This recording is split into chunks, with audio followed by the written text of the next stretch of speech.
Comenzamos con unas preguntas generadoras, como siempre es usual en nuestras temáticas de cáncer. Ahora lo que tenemos que definir es qué es hematuria, cuáles son las causas, qué síntomas acompañan a la hematuria, qué exámenes ayudan para hacer el diagnóstico adecuado en un paciente que tenga hematuria y cuándo vamos a sospechar malignidad en la hematuria. ¿Y quién es el responsable de evaluar a un paciente con hematuria? ¿Cómo ocupo yo mi RIS para el adecuado abordaje diagnóstico de estos pacientes? Estamos centrándonos en cáncer de próstata. Próstata es uno de los cánceres priorizados para El Salvador. Cáncer ha sido literalmente la enfermedad del último siglo, ¿no? Tenemos mayor método diagnósticos. El Salvador, según Globocan, vamos a andar superando los 9,000 casos nuevos que estaríamos viendo año con año dentro de, esos de los 8 priorizados. En cuanto a hombre próstata, tiene que ser uno de los más frecuentes. Los factores de riesgo generales para todos los cánceres que son de nuestra encuesta de NECA, pues están presentes en nuestra población: tabaquismo, obesidad, falta de actividad física, alto consumo de etanol, varios factores de riesgo que tenemos presentes y tenemos que considerar en nuestra atención primaria en salud. El esfuerzo que se hizo hace un par de años de sacar un diagnóstico de cáncer se basó en egresos hospitalarios, considerando todos los hospitales de la red pública, y sacamos los casos de consulta. Por eso es que acá, cuando vamos a ver la casuística, si ustedes se fijan en el color verde, ahí les pongo una flechita, no sé si salió. Cáncer de próstata en hombres está en el 6.6%, no se ve como uno de los más frecuentes, y eso es porque este registro de egresos es de los pacientes que llegaron a estar hospitalizados, pero la mayoría de cánceres de próstata no todos se hospitalizan, tal vez para hacer algún procedimiento como la orquiectomía, porque no siempre tenemos disponible análogos en el sistema público. Tenemos que seguir haciendo uso de la orquiectomía, aunque como nos mencionaba el doctor Chica, ya tenemos otras opciones que tienen el mismo efecto sin necesidad de hacer algo quirúrgico, ¿no?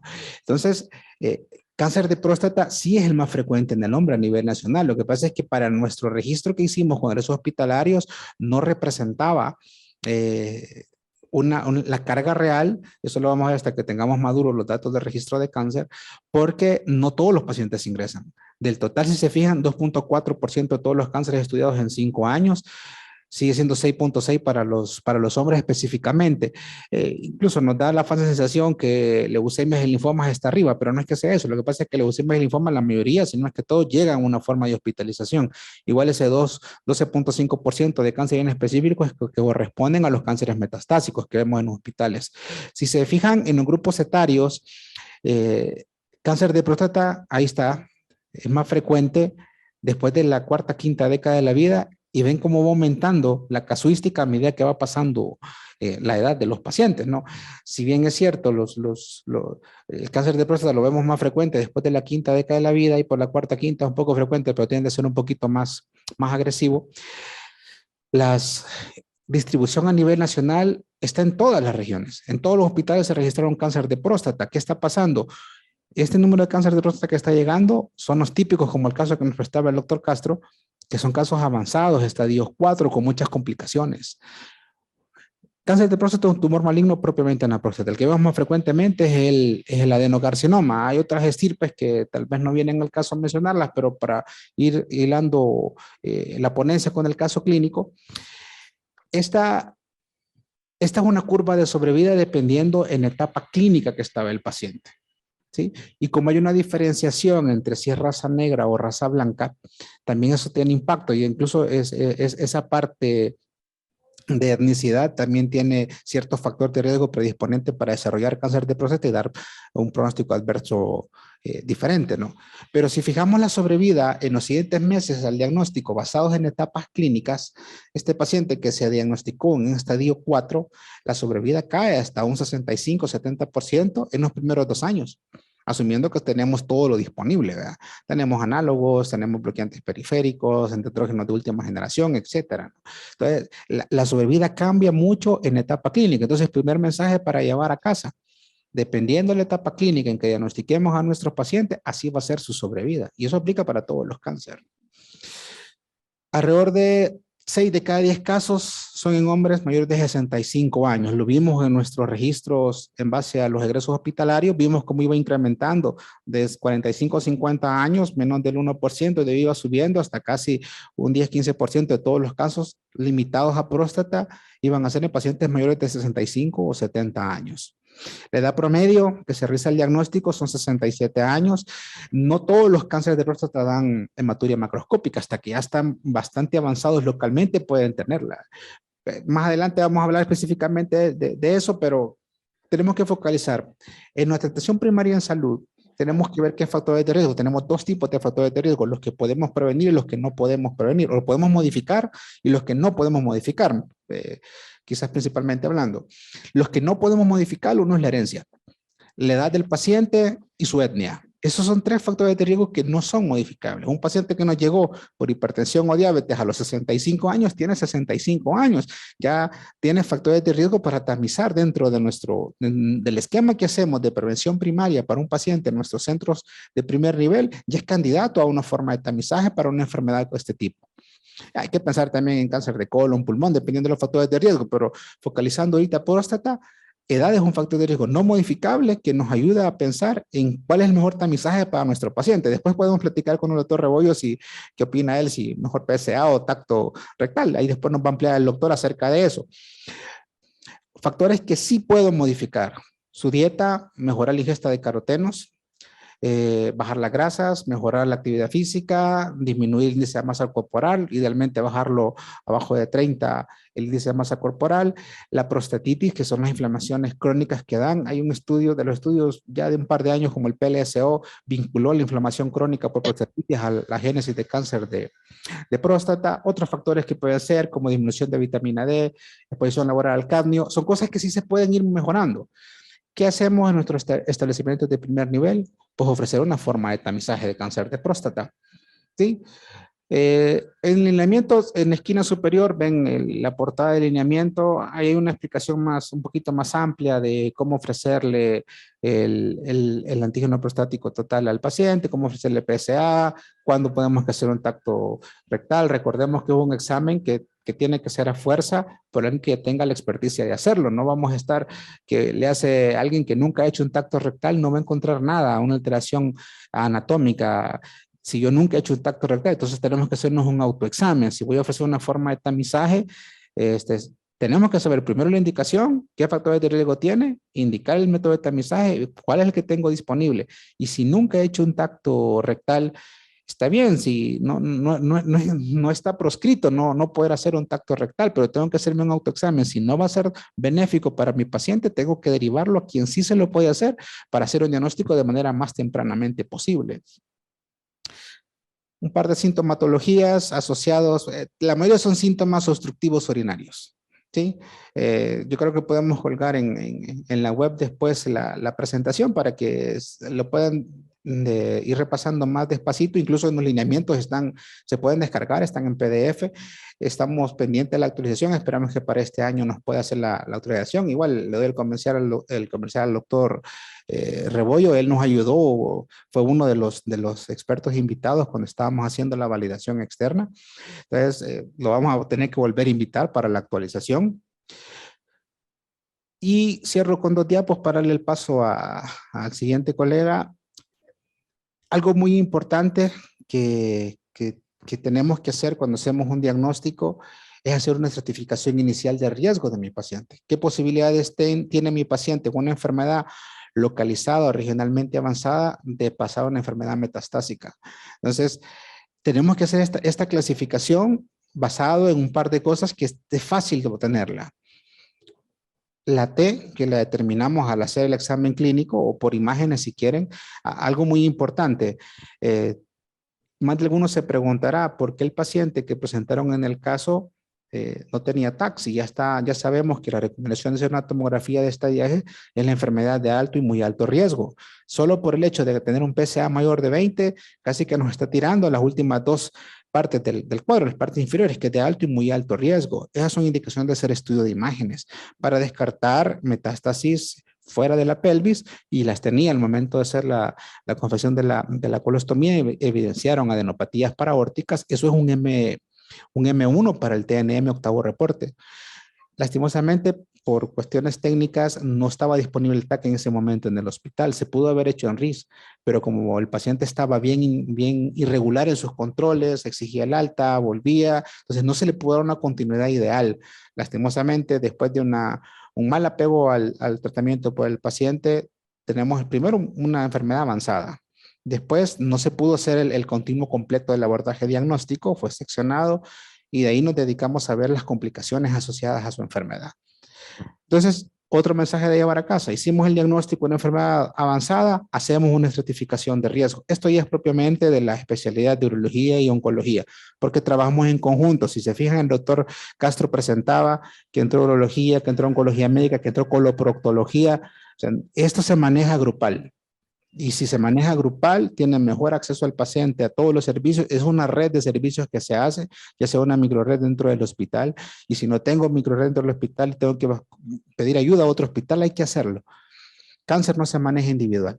De ahí, otra cosa que les dejo muy importante es para la detección temprana. Algo tan sencillo como dejar un PSA y un examen digital es muy importante. Incluso los seguimientos NCCN ya para la versión de este año de detección temprana, ya dependiendo del valor del PSA y si tiene o no tiene evaluación al tacto rectal de la próstata normal, ya hasta los intervalos pueden ir aumentando. Ya no es antes que hagámoslos año con año, sino que dependiendo de los valores podemos ir ampliando los, el tiempo para hacer los seguimientos. Y yo creo que esto no lo va a explicar mejor el doctor Criollo, el doctor Rebollo, perdón. Vamos a hacer un abordaje como general de la hematuria macroscópica. Dejo con ustedes al doctor Rebollo. Doctor Rebollo, cuando quieras que pase la diapo, solo me vas informando para irte haciendo el cambio. Ok, muchas gracias.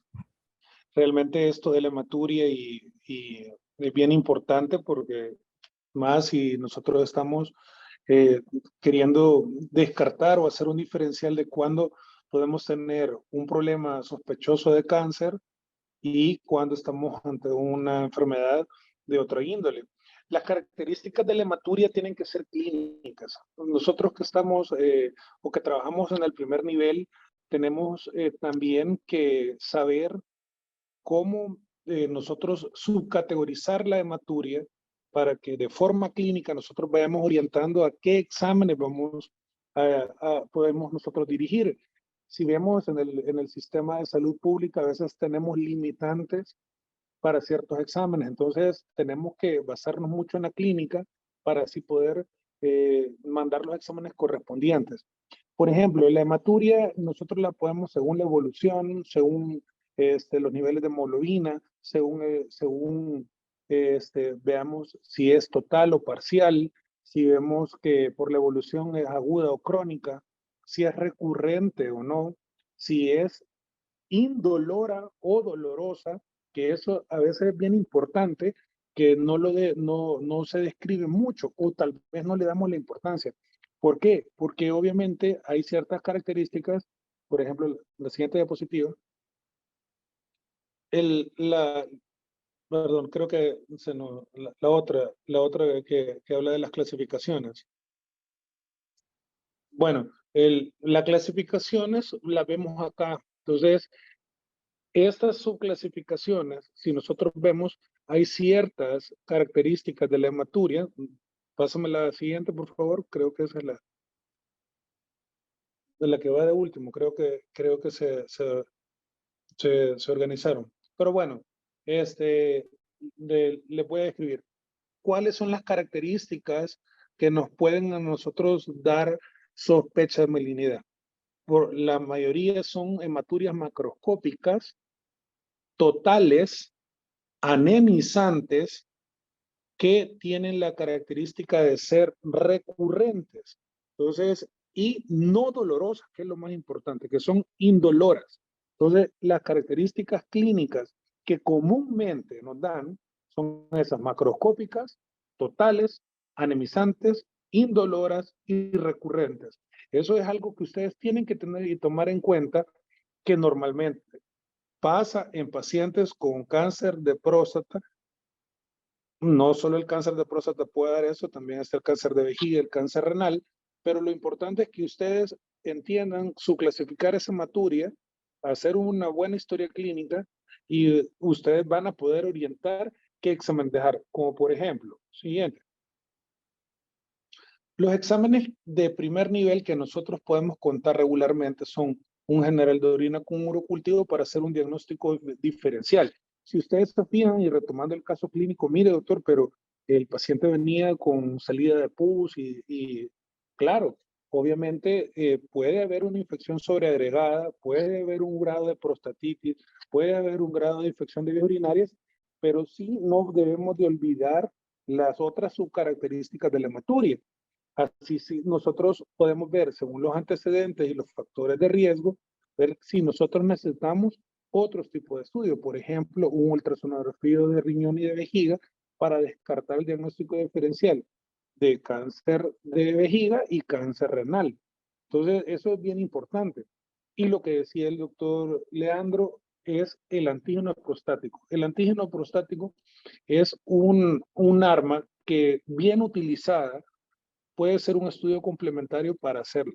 Hoy por hoy, si revisamos las actualizaciones de la NCCN, siempre el tacto rectal junto con un antígeno prostático específico bien dirigido podemos hacer diagnóstico en más del 50%. ¿Cómo vamos a manejar este antígeno prostático? El antígeno prostático específico es un marcador que no es sensible ni específico él solo. Que primero vamos a dejar, tenemos que saber cuándo vamos a dejar un paciente con antígeno prostático y saber también qué factores, aparte del cáncer de próstata, nos pueden modificar este antígeno prostático. Por eso es que damos las recomendaciones de que sea en ayunas para tener un buen ciclo circadiano del antígeno, saber que también tenemos que tener 3 días de abstinencia sexual, explicarles que no pueden ser sometidos a ningún procedimiento, ya sea coloproctológico o urológico, como una cistoscopía durante 3 días. ¿Sí? Entonces, eso es bien importante. Y lo más importante es un paciente que ya está sondeado. Ese paciente regularmente nos va a tirar un antígeno prostático alterado que puede darnos falsos positivos o falsos negativos en el caso y puede alterarnos también. Entonces, y otro factor que ustedes tienen que tomar en cuenta que pierde todavía más la sensibilidad y la especificidad arriba de los 70 años. Entonces, estos datos que yo les estoy dando son bien importantes para cuando dirigir a un paciente. Sí, el antígeno es muy útil cuando nosotros tenemos un tacto rectal sospechoso. Me mencionaba el doctor que es cierto, tiene que ser por alguien experto. Sí es bien importante el tacto rectal y tiene que ser evaluado por el urólogo o por alguien que tenga experiencia en hacer un tacto prostático y así nosotros poder confirmar o complementar con un antígeno prostático específico. Entonces, realmente, siguiente diapositiva, ¿qué debo hacer luego cuando yo tengo ya una sospecha clínica? Ya dejé los exámenes. En el caso, y vimos en el caso del caso clínico, vieron que lo manejaron súper bien. Le colocaron una sonda, obviamente lo mandaron para la casa, ¿verdad? Y lo ideal es la referencia al segundo o tercer nivel en el caso de que sea una hematuria, porque esta hematuria macroscópica tal vez al momento de llegar de una anemia, no es una anemizante, aunque sí me parece porque con 10 de hemoglobina ya después de 4, ¿verdad?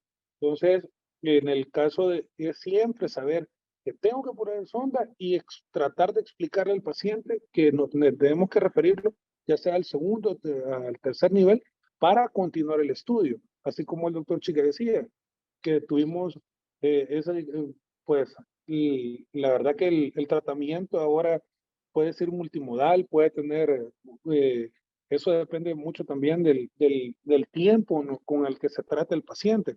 En estos casos, en el caso de próstata, es bien importante saber de que este paciente tiene que continuar un estudio y obviamente también para darle su estadio y así poderle darle su pronóstico y su tratamiento.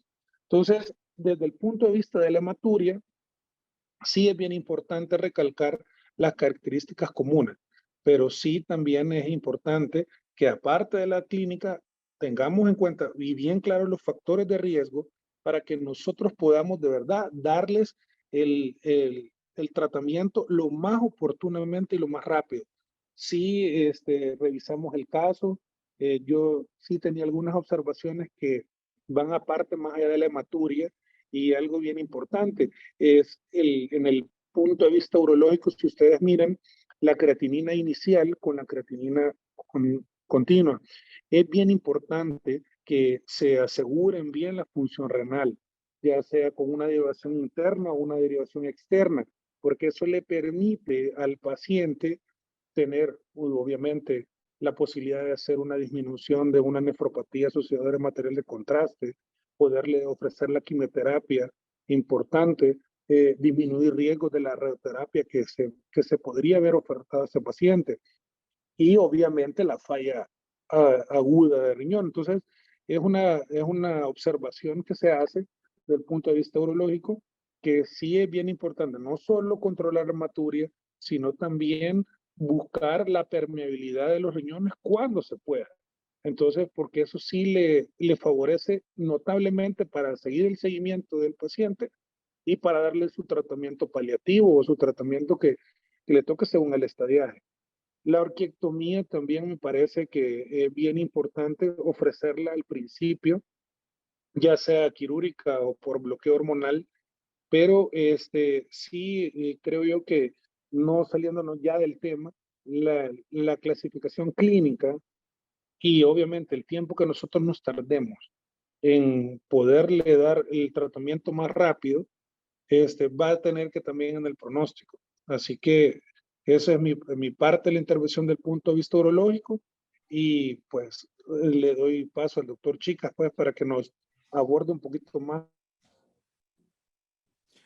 Muchas gracias, doctor Rebollo.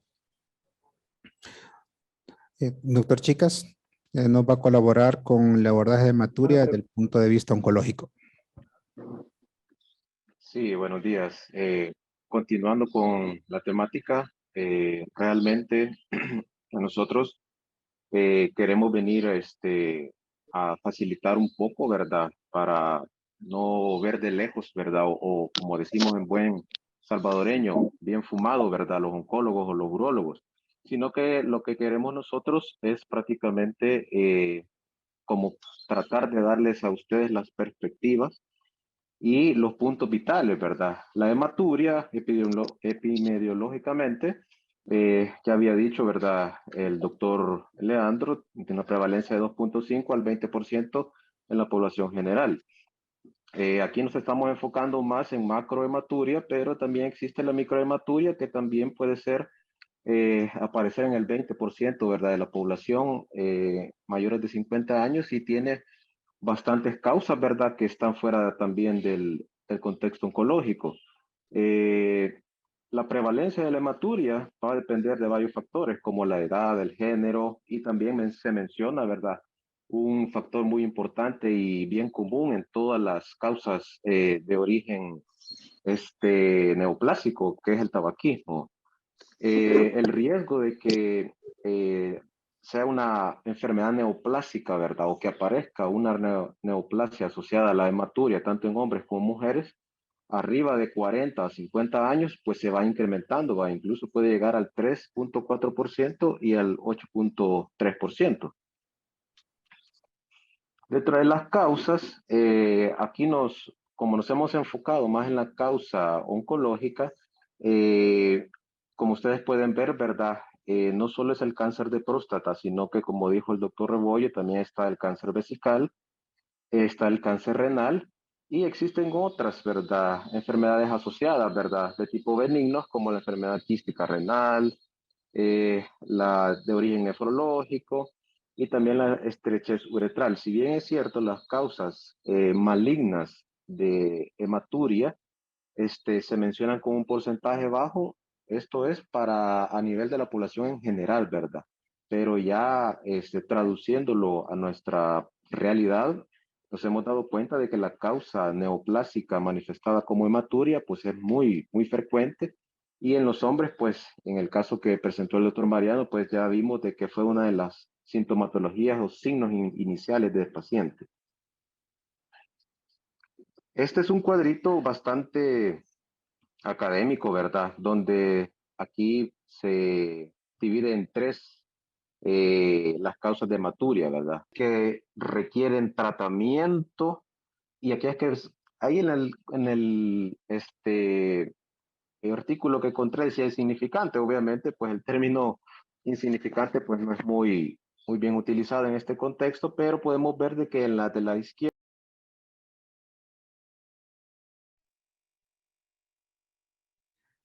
solo se menciona, si ustedes se fijan, los cáncer de vejiga, cáncer de riñón, cáncer de próstata, cáncer transicional alto,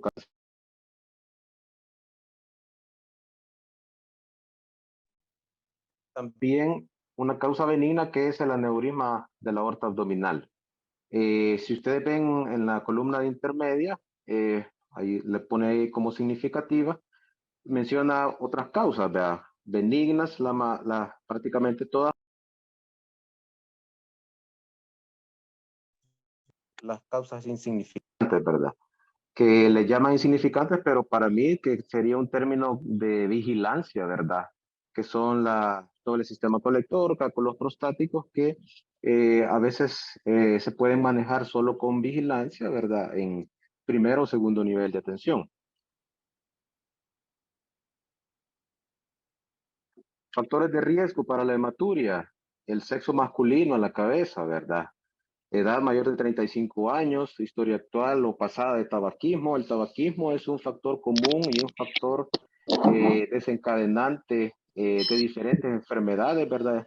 Y tiene mucho que ver, ¿verdad? Con todo el contexto neoplásico, exposición ocupacional o otro tipo de químicos o pinturas como bencenos, el abuso de analgésicos, aquellas personas que abusan de los AINES, diclofenac, ibuprofeno, también historia previa de hematuria macroscópica. Esto es bien importante mencionarlo porque en nuestro contexto tenemos mucha dificultad que a veces llega un paciente a una clínica o a una unidad de salud, consulta, ha dicho que tiene hematuria, ¿verdad? Y a veces no le prestamos la importancia que tiene este hecho. Y como existen medicamentos que pueden ayudar a controlar la hematuria, solo le decimos al paciente, mire, tome esto y ya con esto va a estar mejor. Sin embargo, recalcar de que una hematuria no es una cosa para tomarla a la ligera. La hematuria, cualquier episodio de hematuria tiene que ser estudiado sí o sí. Y no se le puede dar el famoso disinone, vea, y tome disinone y ya estuvo. Tiene que ser siempre estudiada.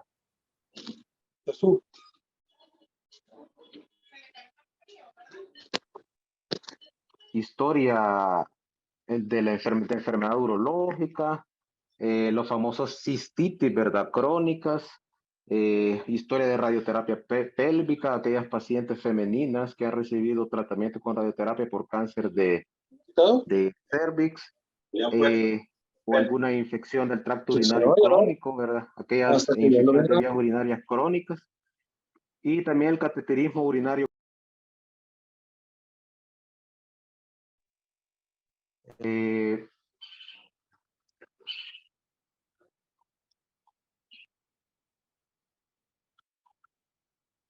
Siguiente diapositiva. Bueno, dentro de la evaluación diagnóstica,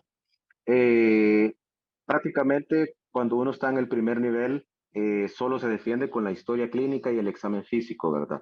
La gran mayoría de unidades de salud no cuenta con laboratorios y mucho menos con establecimientos donde puede realizarse estudios de imágenes.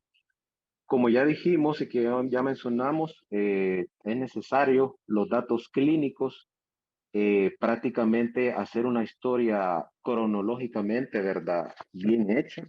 No es necesario preguntarle que por los pollitos o por pues si tiene animalitos, no, sino que simplemente enfocarse en ser puntuales, antecedentes, preguntarle episodios previos de hematuria, sintomatología asociada, pérdida de peso, dolor, etcétera, ¿verdad? Y siempre tomando en cuenta entre los antecedentes los factores de riesgo que ya dijimos. Y cuando ya pasamos a la exploración física, pues no nos olvidemos de hacerle una exploración física buscando, ¿verdad? En este caso, como estamos hablando de neoplasia, buscando